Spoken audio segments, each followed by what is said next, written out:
Hello everyone, मेरा नाम है अमनप्रीत सिंह चड्ढा और आप मुझको देख रहे हैं केजीएस इंजीनियर्स एईजे यूट्यूब चैनल पर। एक बहुत इंपॉर्टेंट नोटिफिकेशन आया है सिविल इंजीनियर्स के लिए, जहां हरियाणा पब्लिक सर्विस कमीशन ने एई की पोस्ट के लिए 153 वैकेंसीज निकाली है। किस डिपार्टमेंट में कितनी वैकेंसीज हैं, क्या एलिजिबिलिटी क्राइटेरिया है, क्या अदर स्टेट्स अलाउड हैं या नहीं, इसी के साथ साथ इस एग्जाम का सिलेबस क्या होने वाला है, इस सब पर डिस्कशन करेंगे इस वीडियो में। तो जरूर इस वीडियो को एंड तक देखिए। तो सबसे पहले अगर आप हरियाणा पब्लिक सर्विस कमीशन की ऑफिशियल वेबसाइट पर जाएंगे तो आपको एक एडवर्टाइजमेंट दिखेगा, एडवर्टाइजमेंट नंबर 19 ऑफ 2025। इस पर आप क्लिक करेंगे तो ये एडवर्टाइजमेंट खुल जाएगा। सबसे पहले ये चीज मैं आपको बता देता हूं कि ऑनलाइन एप्लीकेशन स्टार्ट हो चुकी है 12 अगस्त से।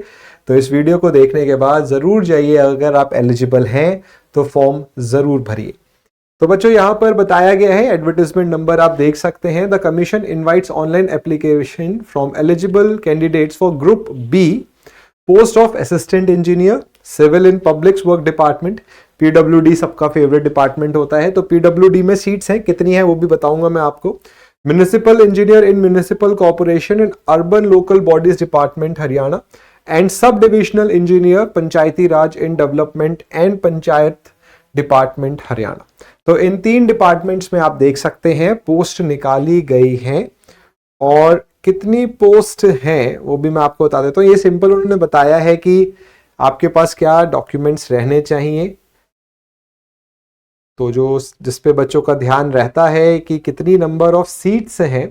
तो बच्चे यहाँ पर आप देख सकते हैं पीडब्ल्यूडी में जो टोटल नंबर ऑफ सीट्स यहाँ पर दी गई हैं वो 80 दी गई हैं।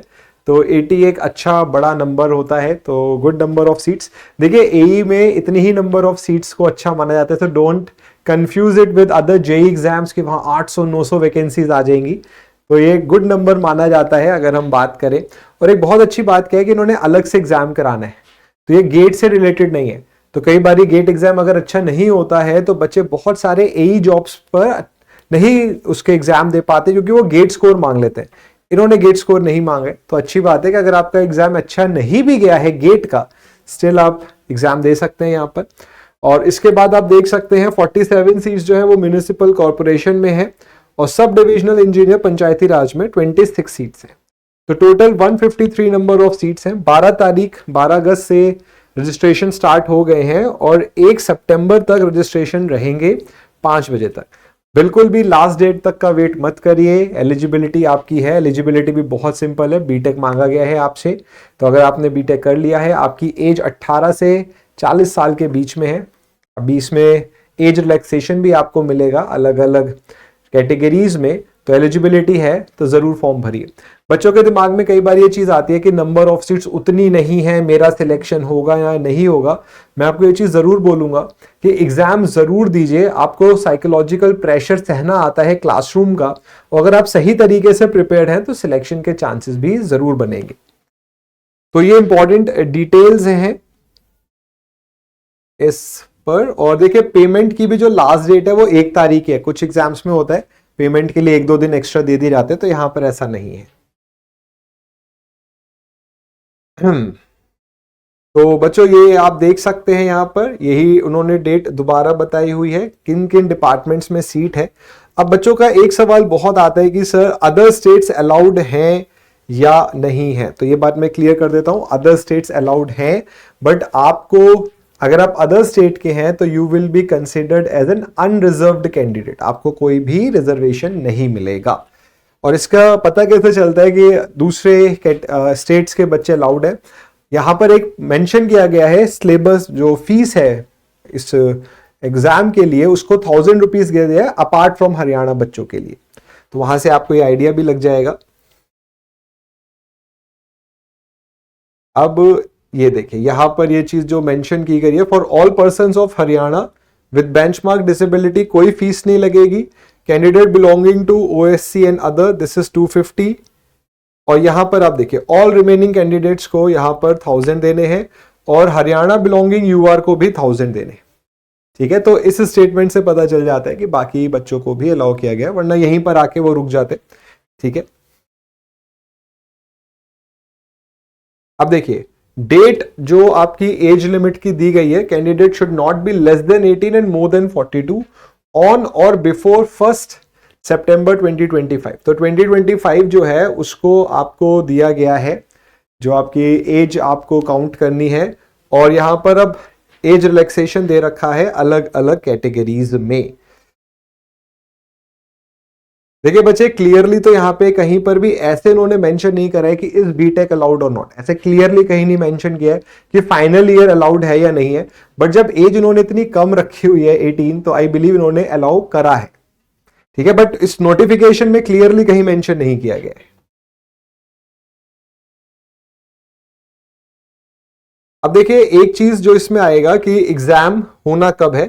देखिए एग्जाम की डेट अभी नहीं आई है, बट मोड ऑफ एग्जामिनेशन पर उन्होंने एक ब्रीफ दिया है।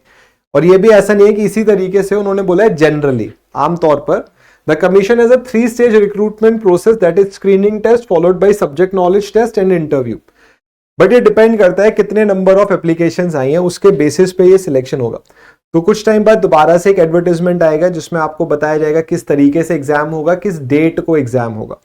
तो अभी के लिए उन्होंने बोला है कि जो लास्ट जिस तरीके से होता है प्रोसीजर, उसमें ये चीजें फॉलो की जाती हैं। तो बच्चों ये सब रेलिवेंट इंफॉर्मेशन है। आगे उन्होंने ये बताया है कि फॉर्म कैसे भरना है एंड ऑल। अब एक चीज जो बच्चों के दिमाग में आएगी वो है कि सर सिलेबस क्या है। देखिए इसका जो लास्ट एडवर्टाइजमेंट था, अगर हम उसके सिलेबस को देखें, और एई एग्जाम्स में मोर और लेस सिलेबस सेम होता है। तो अगर आप किसी भी स्टेट एई की एग्जाम के लिए जाएंगे, टेक्निकल सिलेबस ऑलमोस्ट सेम रहता है।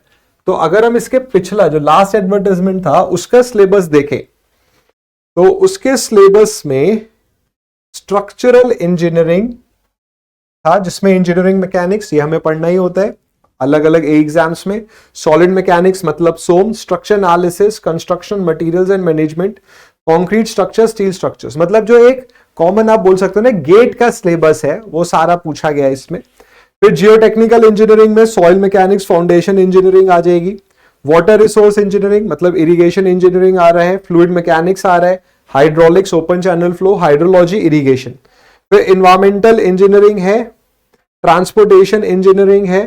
ट्रांसपोर्टेशन इंजीनियरिंग में अगर आप देखेंगे तो हाईवे इंजीनियरिंग भी है, कंसेप्ट ऑफ एयरपोर्ट लेंथ है, और geometric design of railway track है। तो दे इन्होंने ऑलमोस्ट सारा ही सिलेबस दिया है। और उसके बाद जियोमेटिक्स मतलब जियोमेटिक्स इंजीनियरिंग भी आपकी पूछ ली है, सर्वे भी आपसे पूछ लिया गया। तो देखिए सिलेबस का तो हमेशा निश्चिंत रहिए, अगर आप एई एग्जाम की तैयारी कर रहे हैं तो आपका सिलेबस मोर और लेस सेम ही होता है। अलग अलग पीएससी को भी आप देख लो, चाहे वो हरियाणा हो, उत्तर प्रदेश हो, बिहार हो या कोई और स्टेट हो। तो सिलेबस ये हो गया। अब आपके मन में सवाल जरूर आएगा कि सर इसकी तैयारी कैसे करें। देखिए दो जगह हम आपकी हेल्प कर सकते हैं। अगर आपको सिर्फ क्वेश्चन प्रैक्टिस करनी है, आपको लगता है कि sir conceptually I am strong, सिर्फ क्वेश्चन प्रैक्टिस करनी है, तो मंडे टू सैटरडे इसी चैनल पर सुबह 11 बजे स्पेशल क्लासेस होती हैं सिविल इंजीनियरिंग के एग्जाम्स को टारगेट करते हुए। आप इन बैचेस में जुड़ सकते हैं, डेफिनेटली आपको बहुत फायदा मिलेगा इन क्लासेस में जुड़ के। बट अगर आपको लगता है कि सर मुझे एकदम स्क्रैच से स्टार्ट करना है, कंसेप्चुअल क्लैरिटी लेकर आनी है, तो हमारा एक डेडिकेटेड बैच है जिसको हम बोलते हैं एई फाउंडेशन बैच। इस बैच में कुछ सब्जेक्ट्स कंप्लीट हो चुके हैं, तो उन सब्जेक्ट्स को लेकर आपको रिकॉर्डिंग से पढ़ना होगा, और कुछ सब्जेक्ट्स होने हैं। तो एक बहुत नॉमिनल फीस में आप जो सिविल इंजीनियरिंग कोर है ना, जो आपके सिविल इंजीनियरिंग के जो सिलेबस आपने अभी देखा, वो सारे सब्जेक्ट्स आप कवर कर सकते हैं। तो किस तरीके से आप तैयारी करना चाहते हैं, the ball is in your court. But ऐसी और इंपॉर्टेंट वीडियोस के लिए चैनल को जरूर सब्सक्राइब करें, वीडियो को जरूर लाइक करें, और ये बात ध्यान रखें कि सिविल इंजीनियरिंग में कंटिन्यूसली जॉब्स आती हैं। तो एक पर्टिकुलर पीएससी की तैयारी में या उसके इंतजार में ना रहें, अपनी पढ़ाई करते रहें। जैसे अभी एचपीएससी आ गया, ऐसे कुछ टाइम बाद कोई और आ जाएगा, तैयारी चलती रहेगी तो आपके सिलेक्शन के चांसेस बढ़ जाएंगे। मिलते हैं नेक्स्ट वीडियो में। Till then do take care, thank you.